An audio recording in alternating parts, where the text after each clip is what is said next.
What's up, everybody? Welcome to Hollywood Unveiled, where we pull back the curtain on the Hollywood entertainment industry and get to know the people and stories behind the magic. I'm Jake. And I'm Logan. Logan, I hear Duloc is a perfect place this time of year. That is what they say. And that's where we are going today. We're going to check out the revolutionary Shrek. Yes. Also, on side tangent, I would totally watch a movie called Revolutionary Shrek. That is Shrek and Revolutionary War. Shrek Revolutions. Shrekception. No. Lots of green there, though. So. Too much green. Yeah. But yeah, so we're talking about Shrek, an animated movie that I certainly find thoroughly entertaining still to this day. I mean, how about you? Did you grow up watching Shrek? It's a legendary movie. It was groundbreaking. I mean, if I'm not mistaken, it came out after Toy Story. After this whole CGI revolution of storytelling that was coming out right around the time, a lot of people were worried that CGI was going to take jobs and, really kind of upend the animation industry. And in some ways it kind of did. But it was a really great story still told by DreamWorks. It was, I think, one of their first as a studio to come out. No, Shrek is certainly an interesting one. And doing the research for this one, there's a lot of really cool alternates for kind of what this movie could have been. So, of course, Shrek came out in 2001, starred Mike Myers as Shrek, Cameron Diaz as Princess Fiona, Eddie Murphy as Donkey, and John Lithgow as Lord Farquaad. So I didn't really realize this. So Shrek is actually based on a children's book from 1990. The rights for it were bought up. So here's the first kind of weird alternate twist that could have been to it. Okay. The director who was interested and was starting at the development process, Spielberg. Well, yeah. Well, I mean, that makes total sense. He's a co-founder of DreamWorks. Yeah. So he was really interested in it. Apparently, the version that he had in his head that he was developing, he had Bill Murray as Shrek and Steve Martin as Donkey. Those are choices. Very different vibes. Those are choices. Yeah. And I'm not hating on that idea either. Yeah. Just different style entirely. Exactly. But Spielberg lost the rights to Jeffrey Katzenberg, who was at DreamWorks. So they kind of kept the rights there, and Spielberg was off kind of doing other things. I think Spielberg personally had the rights, and then DreamWorks acquired the rights, and then. Okay, that's interesting. Yeah. So the original idea for Shrek, from what I'm seeing, was they kind of wanted a mix of live action and CGI. So very akin to something like Roger Rabbit. There is a story that they shot a screen test with it, and the quote that I found before was, "It looked terrible. We didn't like it." Which, fair, especially in 2001. That would have not looked good. And I know that at least with like Disney at this time, they had a hard, fast rule if they were doing the CG animated movies, which was no humans. That's why you'll notice, like in Toy Story, you don't really see the humans a whole lot. They're not the main focus. The first time you had a movie focusing on humans in Disney was The Incredibles. Everything prior to that, it was like, it cannot focus on humans. And they went with a very particular aesthetic for everybody too. The design of everybody was not, say, photoreal human. No, it was that slight exaggeration. It made it look more comic booky, a little more cartoony. So far, we're avoiding the uncanny valley. Yeah. And Shrek kind of was they decided to hit it that way too, where it was, well, we're gonna focus on more of the fairy tale creatures. We know there's going to be, at least one person who aesthetically has to look human and beautiful, because that's Fiona. But like Farquaad, he's a caricature with his height and all of that. Every other human you see, they're in armor, so you don't really see a personality. Yeah, so they don't really kind of qualify. The dungeon master too.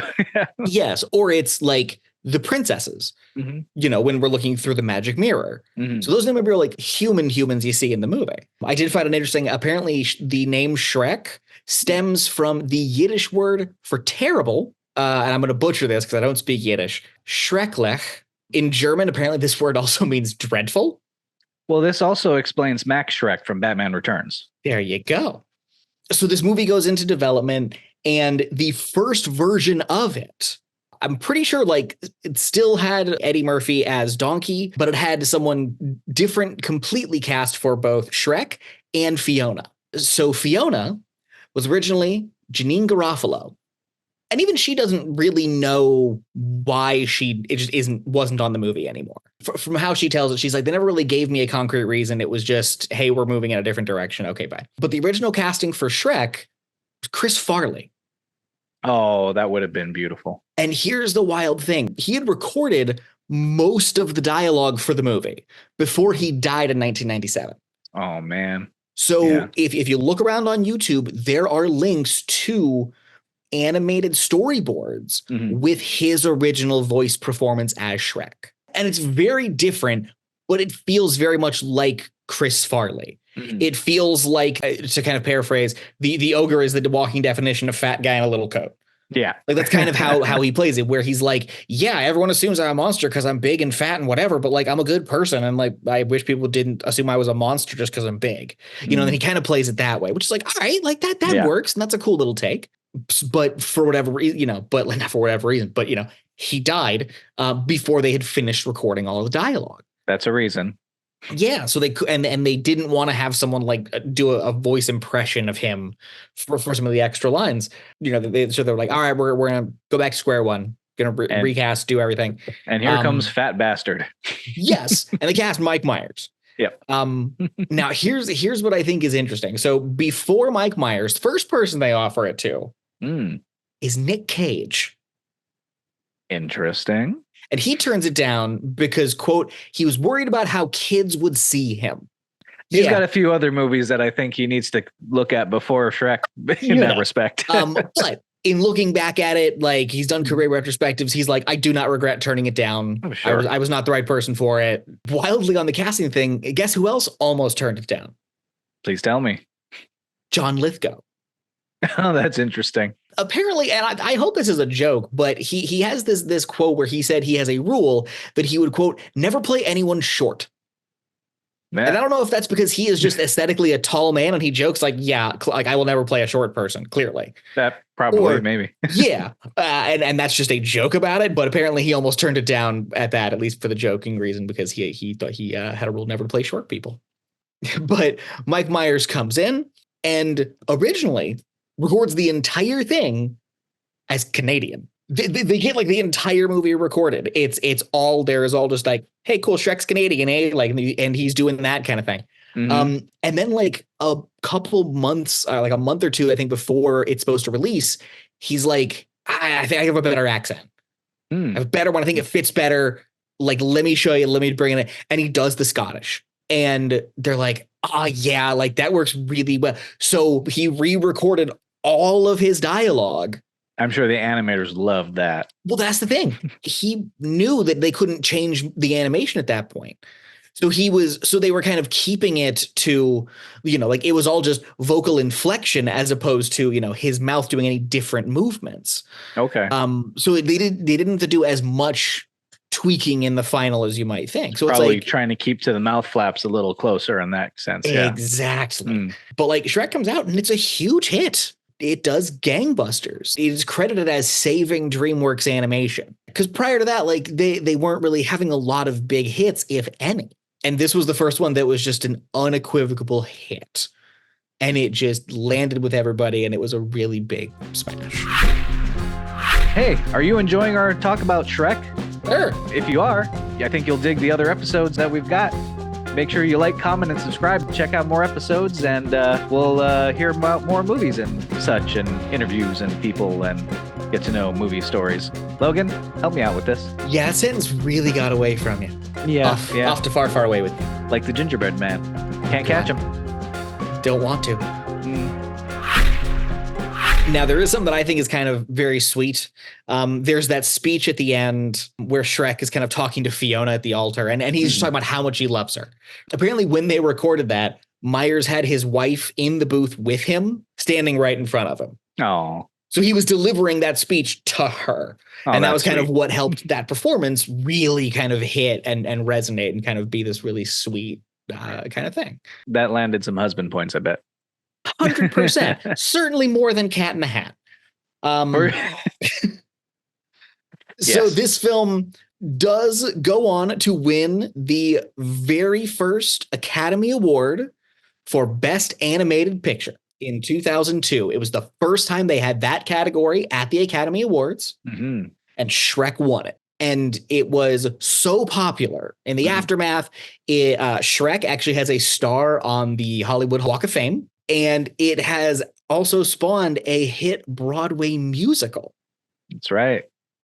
With Brian Darcy James as Shrek. Fun fact, that's the guy who plays Nixon in X-Men Days of Future Past, I believe. And Sutton Foster is Princess Fiona.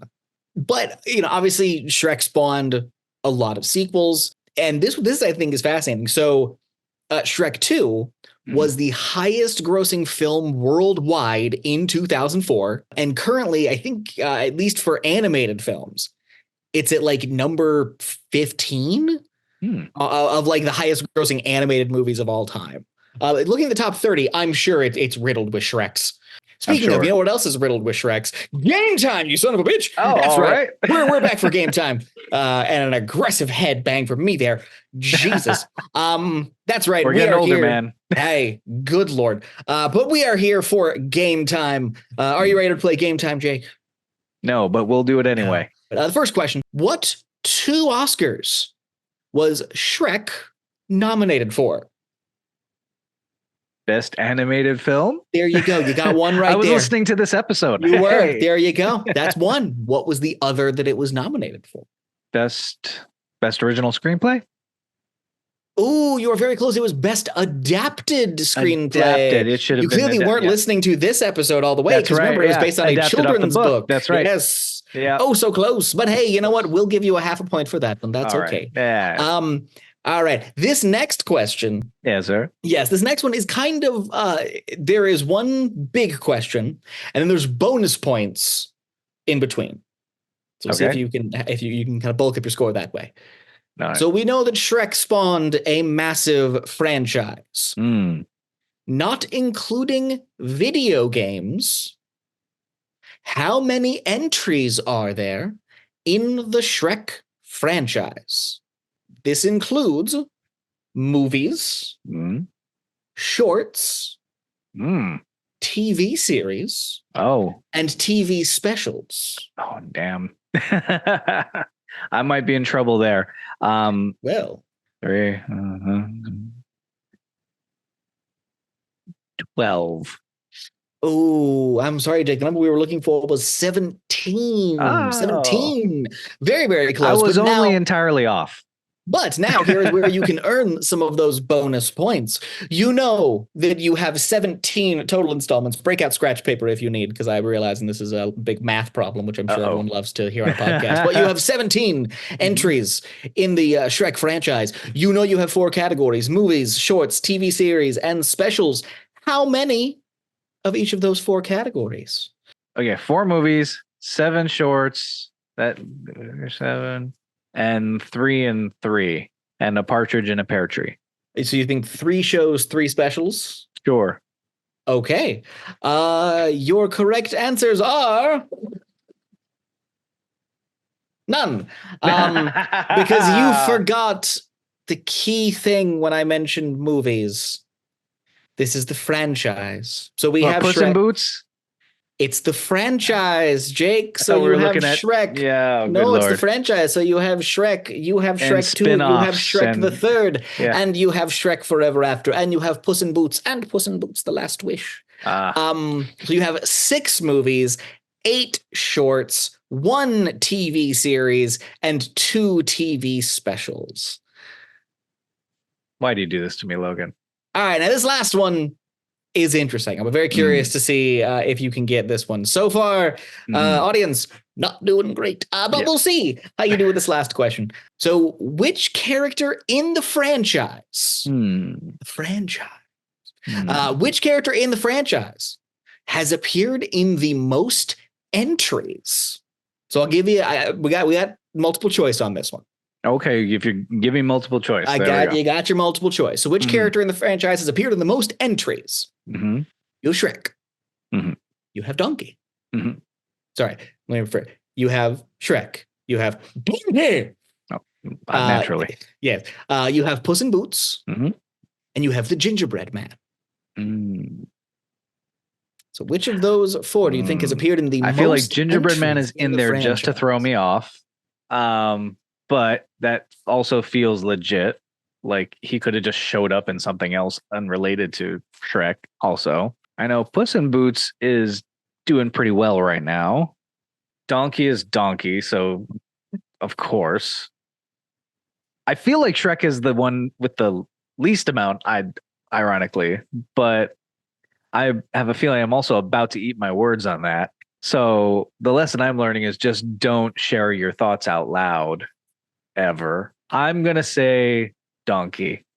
Oh, I'm so sorry. No, you're not. And I know I am. And we're not going to dock you points because you didn't say it properly. Oh, Donkey.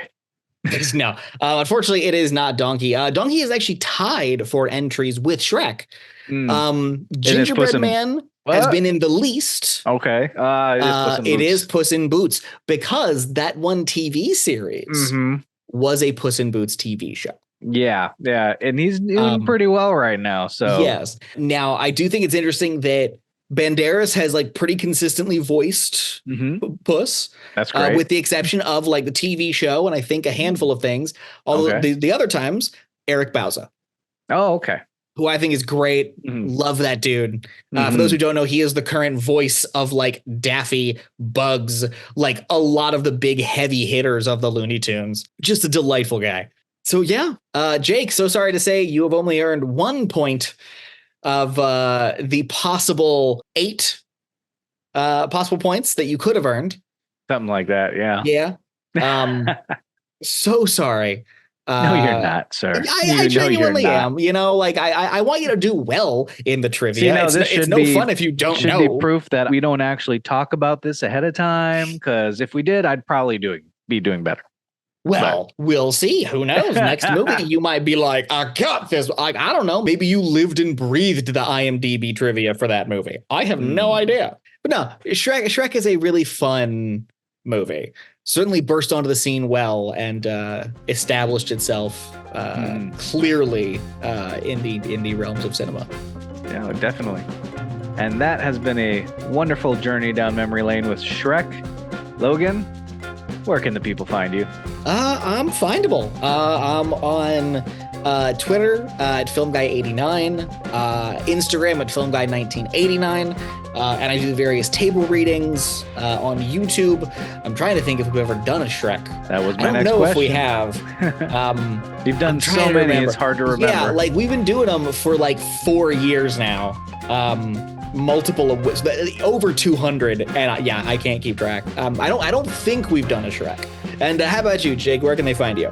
Oh, you can find me on Instagram, TikTok, Facebook, and Threads. One of these days I'll post on Threads at VFX2Go. You can also check out our website, VFX2Go.com.